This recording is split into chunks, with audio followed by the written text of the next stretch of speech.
no doubt, no doubt, no doubt, no doubt. Where are my most beautiful queens in the house?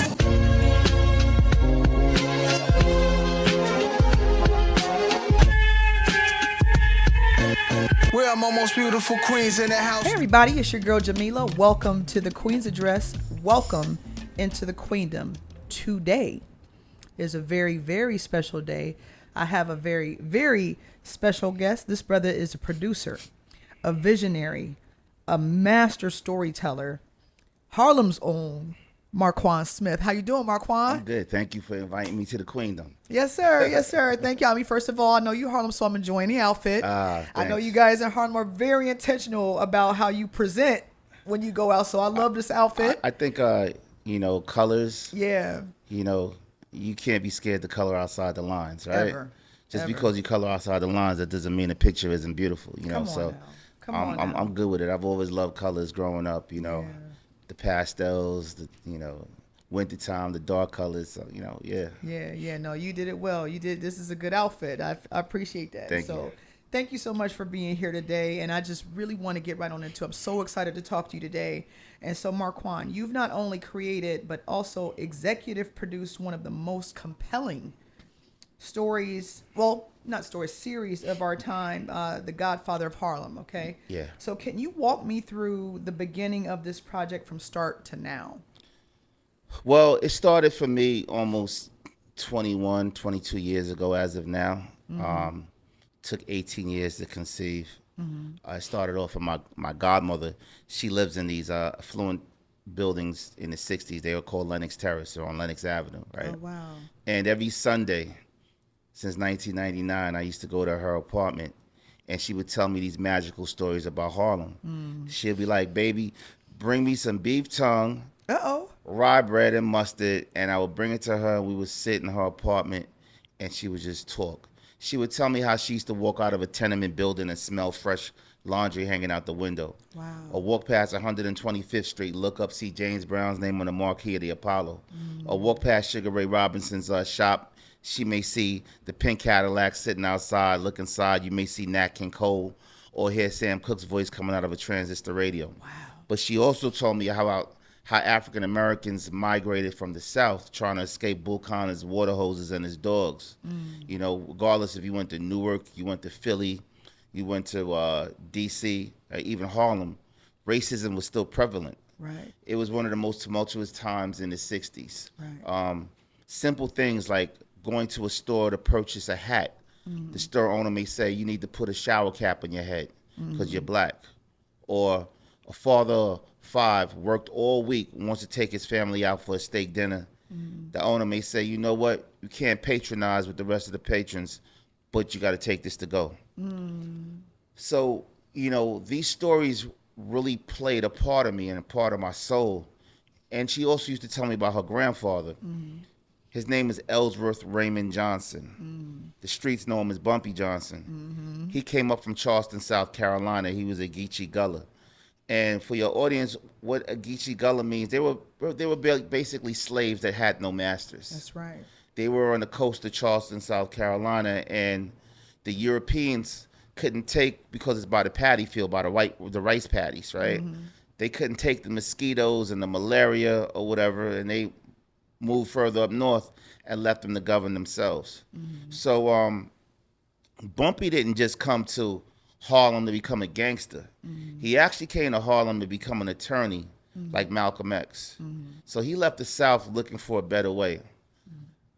When the bursar found out Ellsworth Raymond Johnson was attached to a person of color, a black man, they said, we don't give financial aid. Mm. So basically, he took the cards that life dealt him and played it the best way he could. Right. He was the first African-American underboss that sat down with the roots of the 5 Italian families. Mm-hmm. You had Frank Costello, you had Lucky Luciano, you had Vito Genovese. Then you had Meyer Lansky and Bugsy Siegel. They were Jewish. Mm-hmm. They weren't part of the original Sicilian, but they were still comrades, confidants with these other guys. Bumpy wasn't just a gangster. He read Shakespeare. He read Nietzsche. The warden in Alcatraz said he had the highest IQ he ever saw for a black man. Mm. And going to Alcatraz was like graduating college with a master's, because you start off at I don't know, Greenhaven, Kawasaki, Dannemora, these jails in New York, and when you become the most dangerous man in the United States of America, they ship you over to Alcatraz. So I made her a promise almost 20 years ago that I would get the true, real story of who her grandfather was. Wow. Not the story you saw in Hoodlum. Right. Not the story you saw in American Gangster. Exactly. Not the story you saw in the Cotton Club. Even though Lawrence Fishburne played an amazing role portraying Bumpy in Hoodlum, Larry played him in the Cotton Club. But she wanted the true story of who her grandfather was. I mean, he was smart. He played chess. There's even rumors that he beat Bobby Fischer in chess. Oh, wow. He had self-published poetry. Once again, he read Shakespeare. He read Nietzsche. He was a man that was looking for knowledge. Right, he was a and thinker. He was taking what was dealt him and playing the cards the best way that he could. Exactly. No, I could thank you for that. Then I read about. I'm someone who watched those movies that you mentioned and had my mind made up until now. Like, okay, I'm gonna have to do more knowledge. Yep. Well, do this. Shout out to those of us that got knowledge itself. To do the knowledge. Yep. And so, getting a show of this caliber off the ground, especially one that centers Black legacy and history. Yep. Okay, it's no small feat. And so, what are some of the biggest challenges that you face trying to get this off the ground? Biggest challenge is this. A show like this is considered urban, right? Okay. I don't consider it urban because we have one of the most diverse casts, I think, in TV now, right? That's right. I remember sitting down with someone in business affairs over at ABC, and I said, why is this show considered urban? And they couldn't give me an answer. Because Harlem, the word Harlem is in it. I mean, this is one of the most diverse casts. So urban is really kind of like shied away from in the TV world when you're coming in pitching, right? Right. It's also a period piece. Right. Period piece means it's expensive. Right. And then you have to go into the dynamics of business. Will it sell foreignly, like foreign sales? Does content of color do well overseas? There's a lot of algorithms and a lot of metrics and dynamics that comes for a show like that. And not only that, you had to find a writer. You had to find a great number one on the call sheet. Who was that going to be? Right. When Forrest, and that's my big brother, when Forrest first took me under his wing, he didn't agree to play Bumpy Johnson. He agreed to produce it. Oh, wow. Yeah.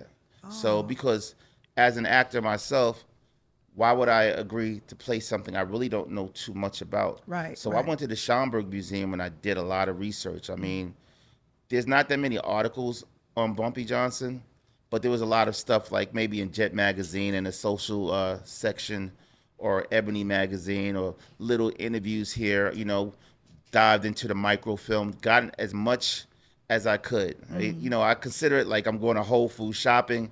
I'm getting a whole bunch of groceries, and I'm putting it right in the writer's room in front of the writers. Now it's y'all time to season it up. That's right. And cook it. That's right. Make sure you don't overcook it. Exactly. Make sure it's braised and grilled the right way. Exactly. So that's a lot of the I guess the technicalities I had to go through trying to get this done. Yeah, no doubt. And we got turned down by 3 networks. Oh, wow. Yeah, we got turned down by Apple, we got turned down by Netflix, and we got turned down by Starz. Oh, I bet they hate it now. I bet they're kicking themselves now because it's doing so well. I remember Chris Albrecht, who was the president of Starz at the time, turned us down. Wow.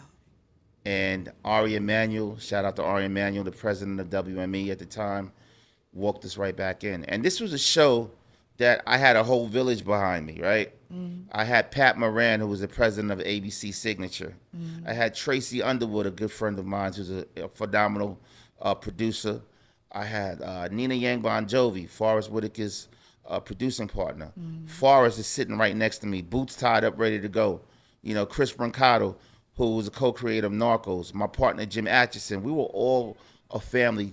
Like, we came out like the Avengers trying to get this show sold. And we got turned down, and it was up to Michael Wright, who came from Amblin Entertainment, Steven Spielberg's company, who said, you know what, I need a show that's similar to a Narcos type of feel. And this show is nowhere near Narcos, but he read it, he loved the script, and he said, you know what, I want to buy this in the room. Wow. Yeah. Wow, and the rest is history. The rest is history. Wow. That was a lot of stuff that comes with that. But I mean, that's cool, though. So this series brilliantly weaves real historical figures like Malcolm X, Muhammad Ali, and Adam Clayton Powell, just to name a few, into the storyline. And so what was your process for integrating these icons? Well, watching TV shows, I'm a fan of film and television, because film and television actually saved me. You know, watching TV shows, these characters with these big arcs, right, are the ones that people kind of gravitate to. The reason why people like Tony Soprano is that you never saw the relationship between a mobster and his therapist. The reason why people like Matty Bird is like, wow, you got a guy that does financial advising, and he's an accountant in the day, but he's money laundering for the cartel at night. Then you have Walter White, this chemistry teacher who has this disease that might kill him, and he has to start selling methamphetamines. Yes. And gets good at it too. He's Dr. Jekyll and Mr. Hyde. To afford what's happening. Right. So Bumpy Johnson is the collision of civil rights and the underworld. You see the relationship of mobster and his therapist. Wow. And all these big historical characters that are around him, such as the Adam Clayton Powells and the Malcolm X's and the Robert Morgenthau's and the Vincent the Chins and the James Baldwins of the world and the Afeni Shakurs. They all play a part around this one underboss who's controlling Harlem. Wow, that's deep. Very eloquent. I'm like, wow, it's straight up storyteller. Oh my gosh, I'm glad you're part of the culture. That was beautiful. And so, just as a native of Harlem, how did your personal ties to the neighborhood and your relationship with Bumpy's granddaughter influence your style of storytelling? Well, a little about myself. I grew up in Harlem and I was raised in Queens. And the part of Queens I grew up in was a place called Far Rockaway. Okay. And Far Rockaway is like, they don't even consider themselves Queens. Oh, really? It's the last stop on the A train. And it's a little inlet. They used to call it the Hamptons for the Irish folks, right? Right, they have yards out there, right? We have Some of them yards, have houses and yards. But where I was at, not Rockaway Beach, because there's two Far Rockaways. There's Far Rockaway and you have Rockaway Beach. I was in Far Rockaway. Oh, okay. Far Rockaway has nothing but NYCHA homes. Yeah, New York City Housing Authority, nothing but projects. So I grew up in an area, a war zone. Oh, wow. So watching TV and movies inside my room, it really kind of drowned out the white noise from happening outside. I used to watch movies like On the Waterfront, Down These Mean Streets, Raging Bull, Maltese Falcon. One of my favorite movies is Once Upon a Time in America by Sergio Leone. I thought I was Noodles, right? So, you know, these characters, you know, I started to see how Scorsese and Coppola and Brian Grazer and De Palma and Oliver Stone is just like, it just started being embedded in me, you know? So I was always creative. And then I was also in the music industry. So I started off with my older brother. He was an artist that was signed to Uptown Records by the name of Father MC. Shout out to Father MC. And my brother saw me going down the wrong route because I was caught up in the streets. I was in juvenile homes. I was in a place called Spofford. From Spofford, I went to a place called Lincoln Hall. These were all DFYs, and DFYs means Division of Youth. And my brother saw me going down the wrong way. And, you know, a lot of my friends were, you know, never came home. They were going to the mountains as kids, you know what I'm saying? When I say the mountains, they were going away on vacation for a long time. Some of them were just coming home. So my brother had got his deal with Andre Harrell, and he was like, yo, I'm going to bring you on the road. So I was able to go on the road, but when I was on the road, I was a roadie. Right. So for people, your audience, a roadie is the first one off the bus, the last one on. Like I did all the grunt work. I was carrying the coffins. When I say the coffins are casings for the 1200 turntables before they were DAT machines and things of that sort. So being on the road, I met one of my good friends. His name is Tupac Shakur. Oh, rest in And peace, Tupac was a roadie for Digital Underground. Wow. Treach was a roadie for Latifah. And just being on the road and being on a tour bus, seeing the countryside pass by, being in Ohio, being in Chicago, Nebraska, just seeing different cultures, it really just embodied me even to be more creative. So I've always been on the creative. I've always been creative. It's what really saved me from going down a rabbit hole that I might not have been able to get out of. Yeah, definitely. I remember watching, I think it was Rap City, and Latifah talked about Treach. Yeah. And they were like, "How was the trip?" He was like, "Man, I saw cows." Yeah. Like I saw like we were in the Midwest, we went down south and we were on tour, and we saw rabbits, and we saw something outside of the bricks. Yeah.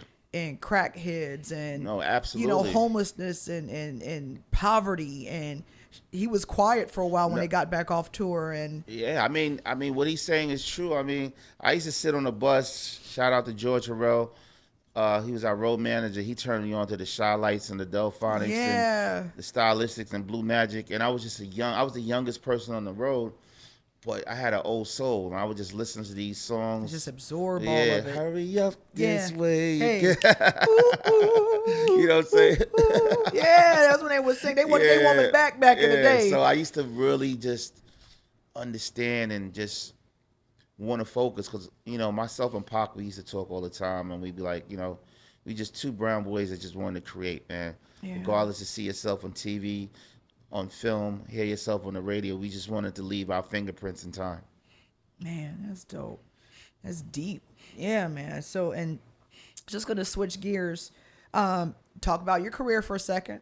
Okay, it spans acting, directing, producing, and hosting, including earlier roles with BET and VH1.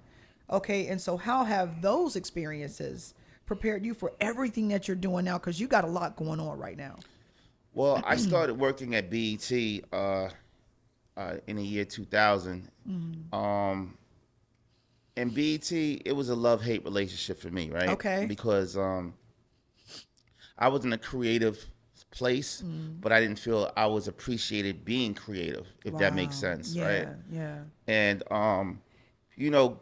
coming from Morgan State University, and shout out to Morgan State, and you walking down the halls of BET, you like, yeah, I'm about to make a difference. Right.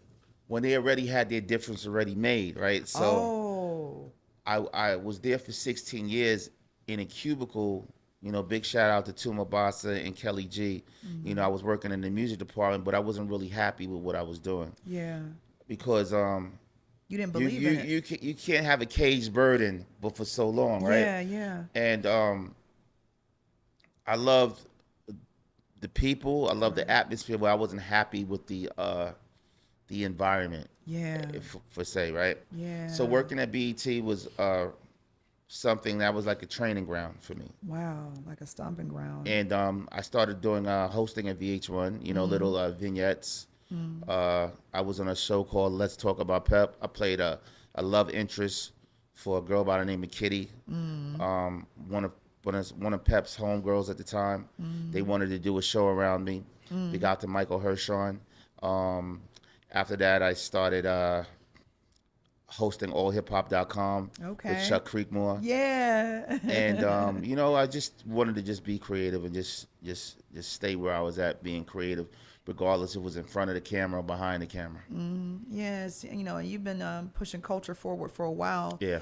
What do you see happening in the future? Like, it's changed so much. We have streaming for music. We have, like, a lot of people are canceling their cable bill and they're just getting Hulu or Netflix. Or is it changing for the better since you started? I mean, we have to understand, like, we come from a place when we had beepers, right? Yeah. Who has a beeper now? Other than I don't even know if doctors still carry beepers. Who has We CDs? had landlines, right? Exactly. Landlines, right? Exactly. We had DVDs and we had CDs. So the thing about it is learning to transition. You got to adapt. You have to adapt to what's happening right now. You have streaming. We had Nielsen ratings right now. Nielsen ratings is just broadcast. Now streamers have their own numbers where they hold secret, like it's the NASA space shuttle. They won't share the numbers of people that actually watch your show. You know what I'm saying? Exactly. So, I mean, That's crazy. You have AI now. Yeah. You know what I'm saying? Yeah. So you have to learn how to adapt in the lay of the land that you're in. How would you advise someone to navigate this landscape?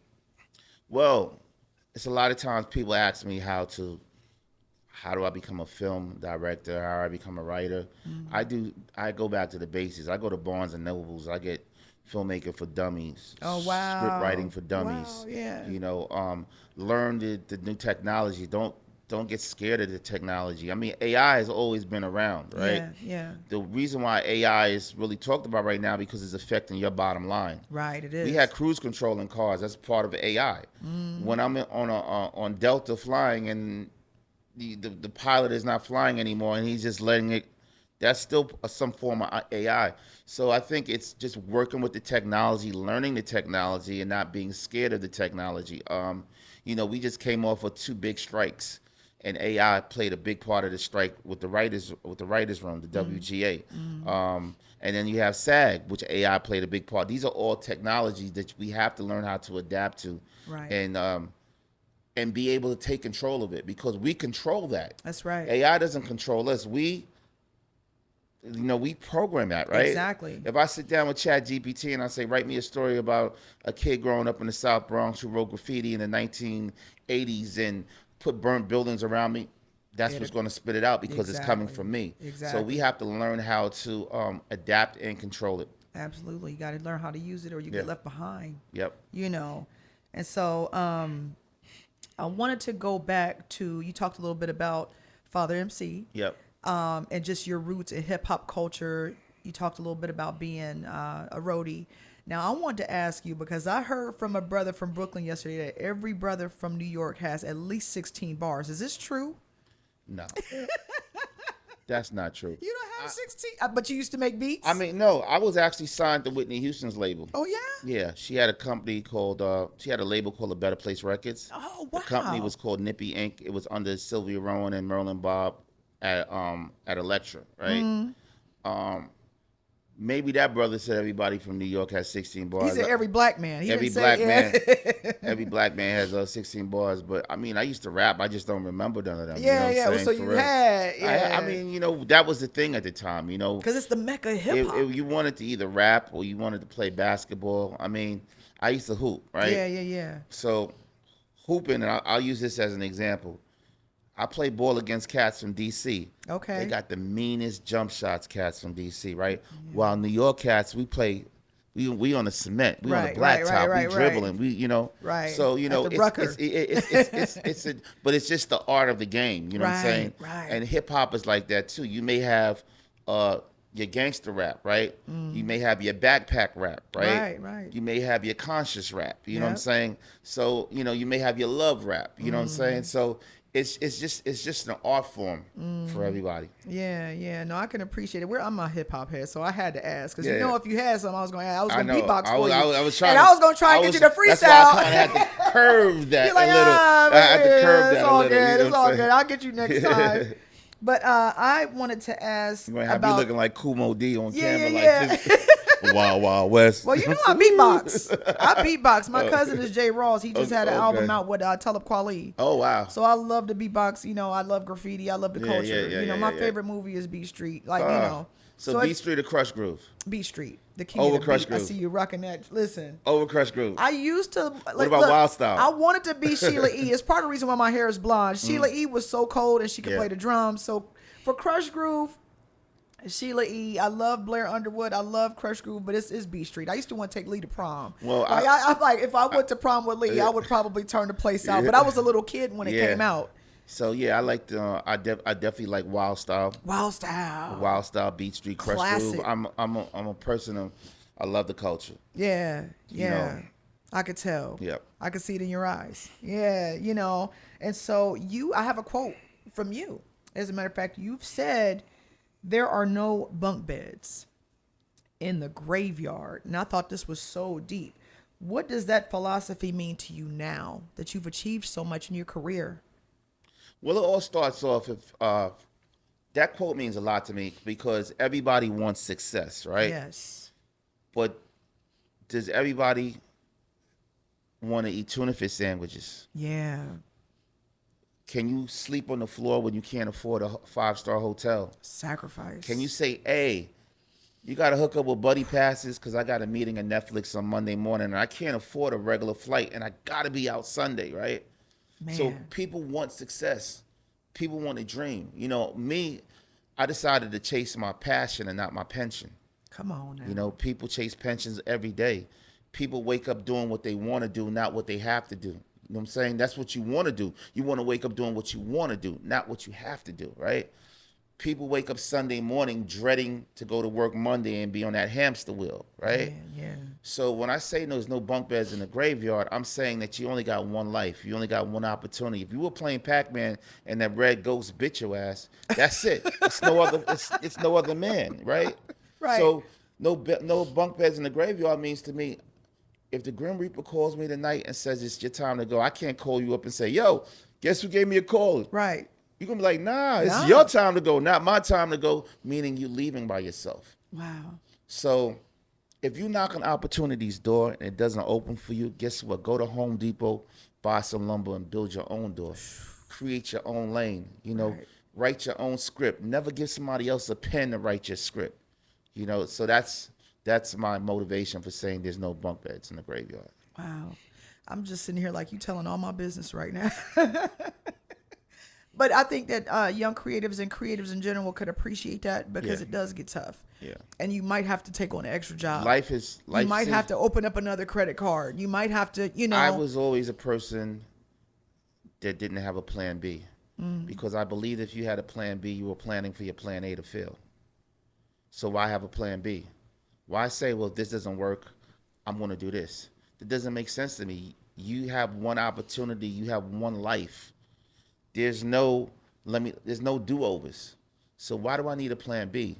My plan A is my plan A. When I got let go from BET, Viacom merged with BET. I was working at BET for 16 years. When I got let go, they gave me $4,000 in severance. Wow. And I had to figure it out. Wow. Right? So being comfortable is not good. You have to be uncomfortable. Wow. Because if I wasn't uncomfortable, I wouldn't have been able to create this Emmy Award-winning show or bring this to the masses or fulfill my godmother's dream, and she passed away in 2016. So you have to be uncomfortable. Wow. You know, a lot of people are just comfortable. A lot of people are just like, yeah, I'm going to get a check. I'm going to wake up, I'm going to get a check.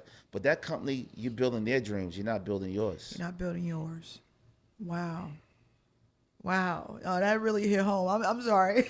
To the viewers, just give me a second. Because you straight up telling my business right now, brother. Yeah. Like, it's not easy, but when you believe in yourself, I'm not going to do it. I'm not going to do it. But when you believe in what you're doing, there is no plan B. And I just want the viewers, I'm going to break the fourth wall and be like, believe that real quick.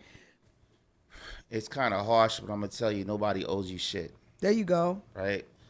You're going to get 1,000 no's before you get one yes. You have to have tough skin. Mm-hmm. And just because they said no, that doesn't mean that's the end of your career. That's the end of your journey. You got to keep going. Mm-hmm. Never let somebody outshine your shine. And that's my advice. See, a lot of people, they take those no's and it lets them affect them. But you got to put your bulletproof vest on, your armor. Mm-hmm. Let them chink your armor, but just keep going. Like, you control your own story, your own narrative, create your own chapters, because all it takes is one yes. Mm-hmm. And we don't know that makes us better too. Those tough situations. Yeah.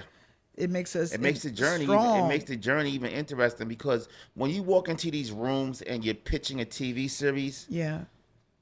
You can have the best story ever in life, and you're like, yo, I got this great story about this guy. They don't care about nothing. You don't think they care about is the bottom ROI. Line. Exactly. What is the return on investment? That's it. I don't care about this, and that. And they'll look at you with a poker face. Yeah. Because you're actually asking them to pay $5 to $6 million per episode. Wow. And then you do the math, 6 times 10, that's $60 million a season, right? Wow. I used to play basketball. You know how many people are in the NBA? 450 people. Wow. You know how many people are on an NBA team? 15. You know how many people come out of college that play basketball and how many make it to the draft? 1%. Right? Good Lord. So I know I'm in a space right now. Numbers don't lie. You can't just walk into a room and sell a TV series. I was told when I sat in the campus in Disney in Burbank, California, executive producer told me, well, if you sell this show and you star in this, you know, I just want to manage your expectations. You might as well get struck by lightning twice.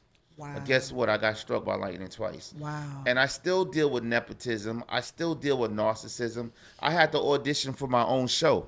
Wow. Right? Why? It's your show. I don't why, get it. I say why as well, too. But, Why? you know, sometimes I just don't question things because in my mind, I'm like, I could catch an attitude and say F this, F that, F that, and you wouldn't be watching this, right? Right. But it hurts at times. Like, I'm like, wow, you put me through the ringer, but other people are able to walk in and step in. And you know what I'm saying? The best thing that someone ever told me was my first day on set.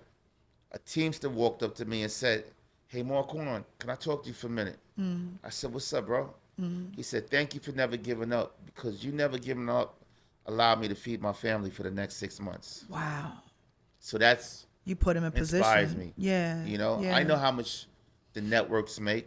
Everybody has their bottom line. Everybody has their ulterior motive. Mm. So you have to just be strong, because there's a lot of times I'm sitting in a director's chair. I'm sitting in an executive producer chair, and I'm an actor, and I'm like, damn, they didn't even have to go through half of what I had to go through, and I'm the executive producer. Wow. I'm glad you didn't stop. Yeah. Man, I know you didn't have an attitude, but I would have had an attitude. Yeah, but you know, I wouldn't have given up. But I'm like, you know, how you gonna make me audition for my own thing? But that's.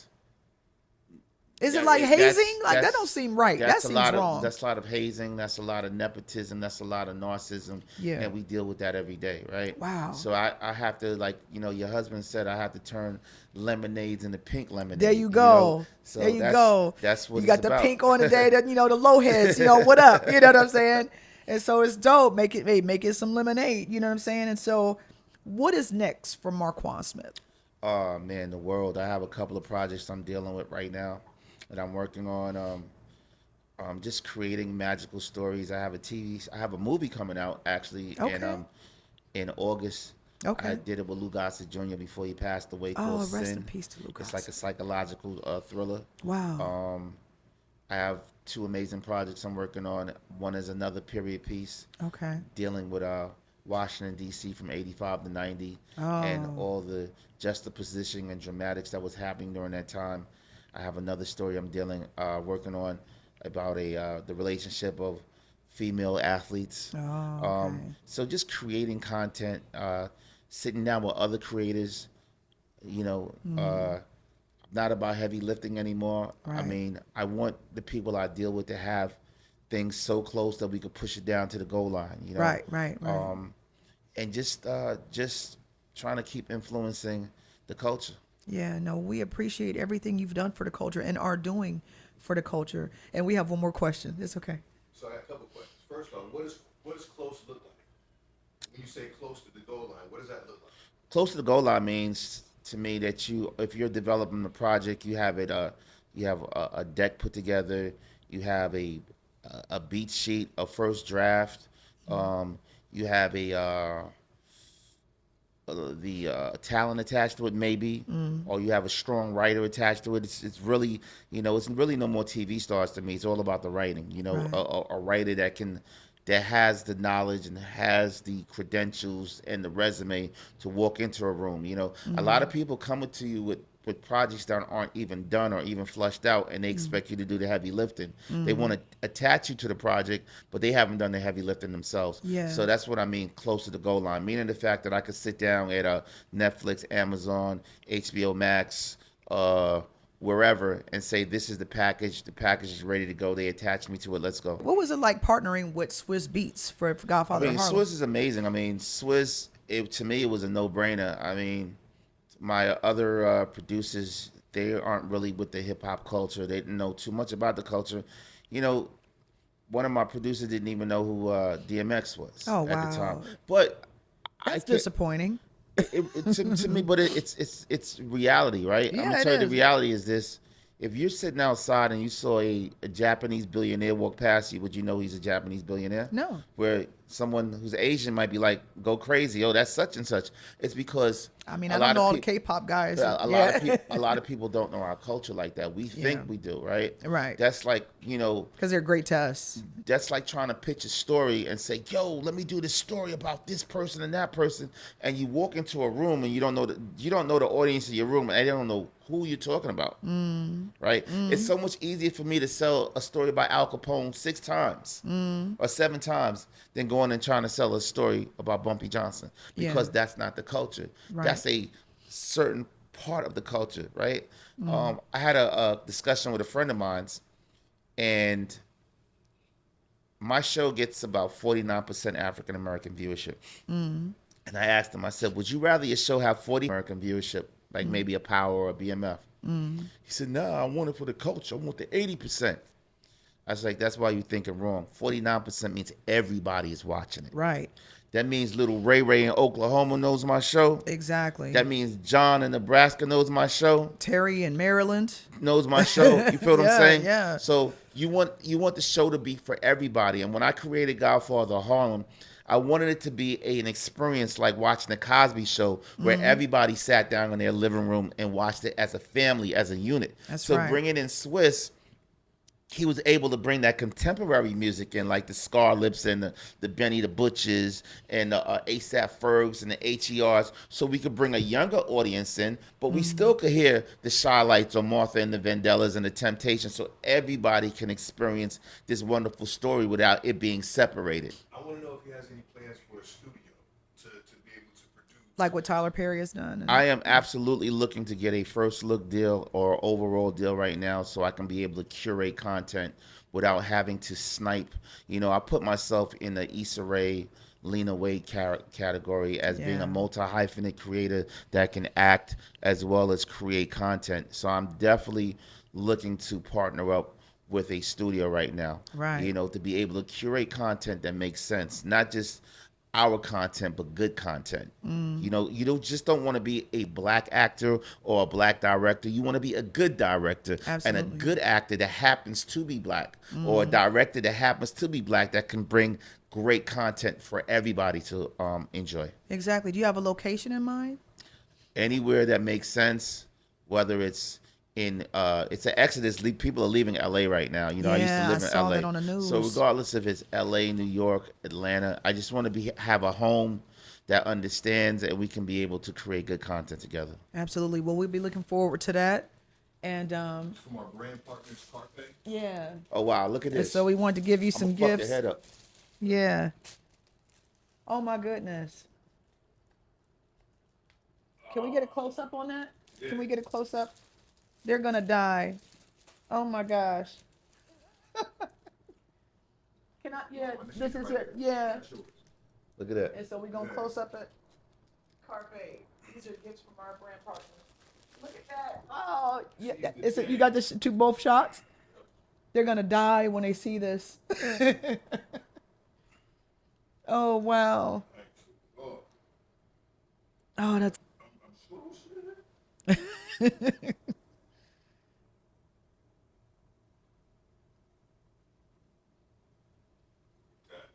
Wow.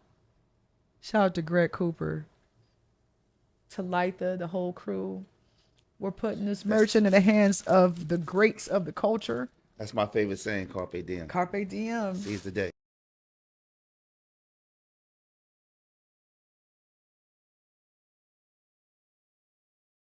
Can you share your social media? Yeah, sure. You can find me on Instagram at MarkuAnn or Facebook Markuann Smith. That's MarkuAnn Smith. Don, thank you so much. You are a very powerful king. Thank you. And I genuinely appreciate everything you do for the culture and are doing for the culture. Thank you so much. Thank I appreciate it. I appreciate you. And thank you for tuning in to the Queen's Address. Peace King, Peace Queen. Queen,